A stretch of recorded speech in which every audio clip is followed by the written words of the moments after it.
এই জন্যই আজকে আমরা সাবমিশন রেখেছি যে তত্ত্বাবধায়ক সরকার বাতিল প্রক্রিয়াটা ছিল অবৈধ।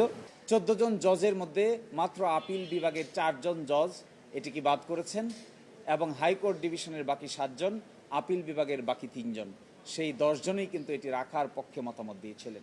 এক ব্যক্তির ইচ্ছায় এই তত্ত্বাবধায়ক সরকারকে বাদ করে বাংলাদেশে একটি ডিকটেটর বা একনায়কতান্ত্রিক শাসন ব্যবস্থার জন্ম হয়েছিল।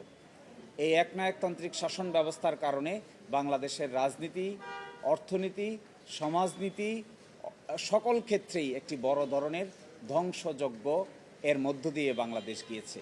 আবার আমরা এখন আলোচনা করে এটির প্রয়োজনীয়তা ফিল করছি যে যদি নির্বাচন ব্যবস্থাকে সঠিক নিয়মের উপর দাঁড় করাতে হয় তাহলে আমাদেরকে তত্ত্বাবধায়ক সরকারের যে ফর্মুলা আছে এই ফর্মুলার মধ্যেই যদি আমরা যেতে পারি এটিই হবে আমাদের জন্য জাতিগতভাবে সবচাইতে গ্রহণযোগ্য মাধ্যম।